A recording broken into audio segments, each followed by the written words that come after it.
안녕하세요. 저 저렇게 불편하게 들고 있어요. 아니 안 들고 있습니다. 이게 꺼져요. 일단은 저희 과학 탐구 실험 발표를 시작하겠습니다.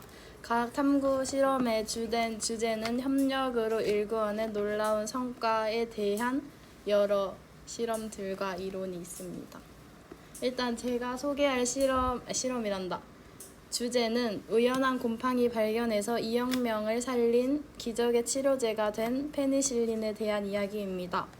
일단 페니실린은 플레밍이라는 사람이 발견하였는데요. 플레밍이 세균 배양 접시를 열어둔 실수에서 푸른 곰팡이 주변에 세균이 죽는 현상을 발견함으로써 푸른 곰팡이에서 이름을 따 최초의 천연 항생 물질인 페니실린을 발견하게 되었습니다.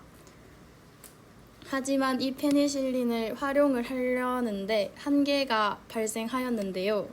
옛날에는 개인 연구실 수준에서는 페니실린 원액을 순수하게 추출하거나 오래 보관하는 것이 불가능했기 때문에 실용화되지 못하고 역사 속으로 묻힐 위기가 찾아왔습니다.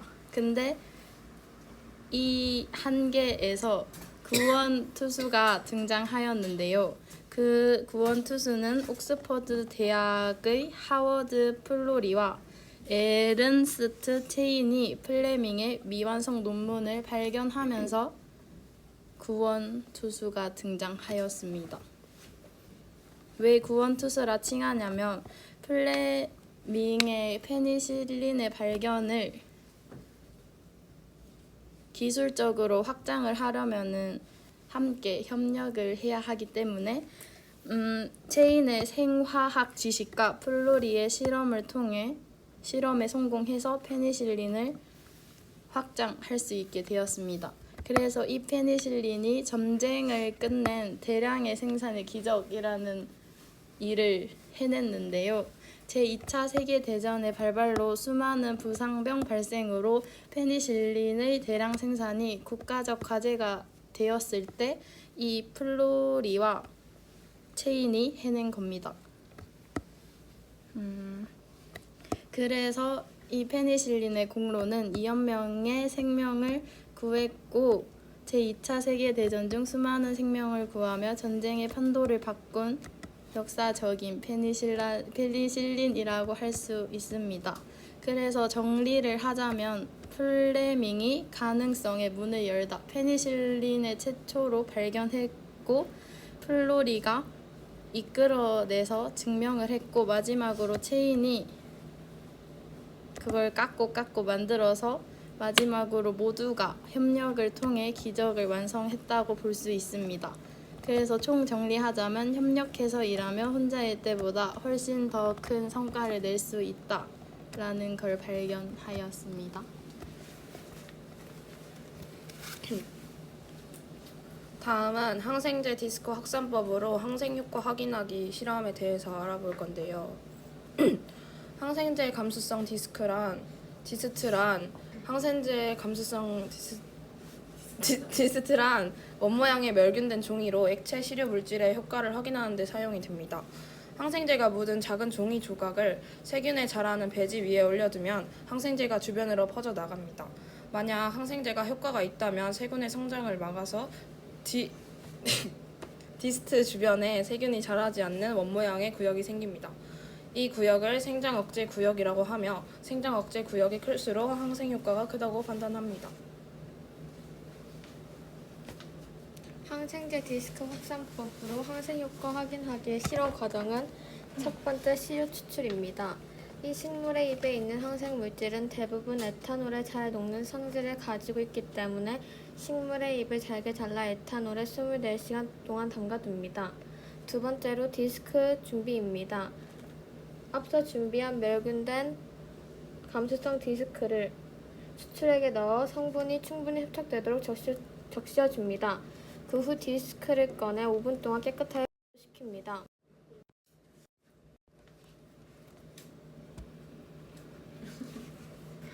세 번째는 배지 접종입니다.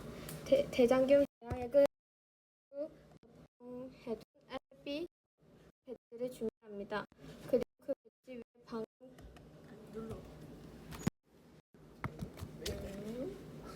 됐다. 방금 전 건조를 마친 항생제 디스크를 조심스럽게 올려놓습니다. 네 번째는 항온 배양입니다. 외부 오염 물질이 들어가지 않도록 배지 단단히 밀봉한 뒤 대장균이 증식하기 좋은 환경인 36.5도로 설정된 항공기에 넣어둡니다. 이 상태로 하루 정도 충분히 배양합니다. 다섯 번째는 지름 측정입니다. 배양이 끝난 배지를 꺼내 디스크 주변을 관찰하면 식물 추출물의 향유 작용으로 인해 대장균의 생장이 억제되어 원형으로 투명하게 나타나는 구역을 볼 수 있습니다. 이 생장 구역의 크기가 클수록 향상 효과가 크다고 판단할 수 있습니다.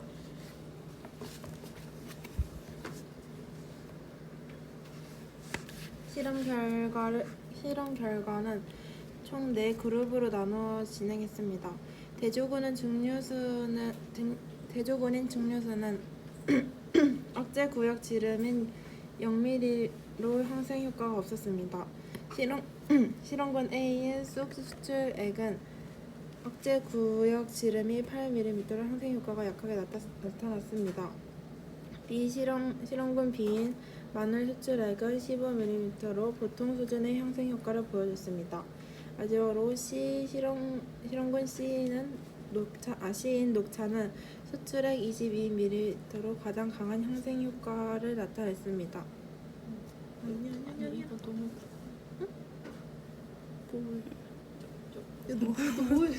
아니 너무 그거대서 결과 분석을 하면 대조군은 억제 구역이 전혀 생기지 않았는데 이는 세균 억제 효과가 식물 수출물에 의한 것임을 확인할 수 있습니다. 녹차 수출액이 20mm로 가장 강한 항균 효과를 보였고 쑥은 8mm로 새 식물 중 가장 약했습니다. 본론으로는 억제 구역이 클수록 항생 효과가 강하며 녹차, 마늘, 쑥, 대조군 순으로 항균 효과가 나타났습니다.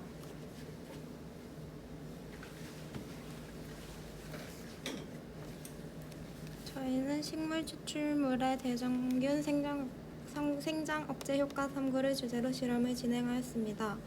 첫 번째 단계로는 추출액을 제조하는 단계로 준비한 식물의 잎 10g을 잘게 잘라 에탄올 10ml가 담긴 비커에 넣고 밀봉하여 상온에서 24시간 정도 둔 다음 거름 종이로 액체만 걸러내어 추출액을 넣습니다. 두 번째는 디스크 준비로 항생제 감수성 디스크를 각각 에탄올과 식물 추출액에 담근 뒤 꺼내어 완전히 마를 때까지 5분 정도 건조합니다. 세 번째 단계로는 배지에 대장균을 도포하는 단계로 스포이드로 배지 중앙에 대장균 배양액을 한 방울 떨어뜨리고 일회용 스프레더로 문질러 볼을 퍼지게 합니다. 네 번째 단계로는 디스크 올리기로 대장균을 접종한 배지에 과정 2에서 건조한 항생제 감수성 디스크를 일정한 간격으로 올려놨습니다. 다섯 번째 단계는 배양으로 배지 뚜껑을 덮고 파라필름으로 옆면을 감싼 뒤 항생제 감수성 디스크에 묻힌 식물 이름을 뚜껑에 표시합니다. 여섯 번째로는 결과 측정으로 디스크를 올린 배지를 36.5도 항온기에 뒤집어 놓고 하루 정도 배양한 뒤 꺼내어 사진을 찍고 생장 억제 구역의 지름을 측정합니다. 배지에 배양된 대장균은 멸균하여 처리합니다. 이어서 실험 결과를 정리해 말씀드리겠습니다. 일단 위수치는 일반적인 실험 결과 예시이고 실제 측정값과 다를 수 있습니다. 이 표를 보면 먼저 마늘의 경우 억제 구역의 지름이 15에서 20mm로 나타나 실험에 사용된 식물 중 가장 강력한 항균 효과를 보였습니다. 이는 마늘에 함유된 알리신 성분 때문입니다. 다음으로 녹차 잎은 10에서 14mm로 양파는 10에서 15mm의 비슷한 수치를 기록했으며 각각 카테킨과 퀘르세틴이라는 항균 성분이 작용한 결과로 보입니다. 생강은 8에서 12mm의 억제 구역을 형성하며 진저롤 성분의 향균력을 증명했습니다. 반면 아무것도 첨가하지 않은 대조군인 증류수에서는 억제 구역이 전혀 나타나지 않아 각 식물 추출액이 대장균 생장을 억제하는 데 실질적인 효과가 있음을 확인할 수 있습니다. 실험 결과 향균 효과가 가장 큰 식물은 마늘로 나타났습니다. 마늘 속의 알리신 성분은 대장균의 세포막을 파괴하여 생장을 억제하는 데 탁월한 효과가 있음을 알 수 있습니다. 기본적으로 생장 억제 구역의 크기가 클수록 항균 효과가 강력하다는 것을 의미합니다. 다만 모든 별로 결과값의 차이가 발생할 수 있는데 그 이유는 크게 5가지로 분석됩니다. 사용된 식물의 신선도에 따라 유효 성분의 함량이 다를 수 있습니다. 추출액을 만드는 과정에서 농도나 양의 미세한 차이가 발생했을 가능성이 있습니다. 배양 온도와 시간이 엄격하게 일치하지 않았을 경우 결과에 영향을 줍니다. 페이퍼 디스크에 흡수된 추출액의 양이 일정하지 않았을 수 있습니다. 마지막으로 초기 대장균의 배양액의 농도 차이가 억제 구역의 크기에 변수로 작용했을 것으로 보입니다.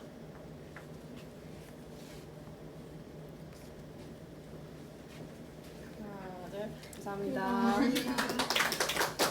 역할을 이제 지지해 주시고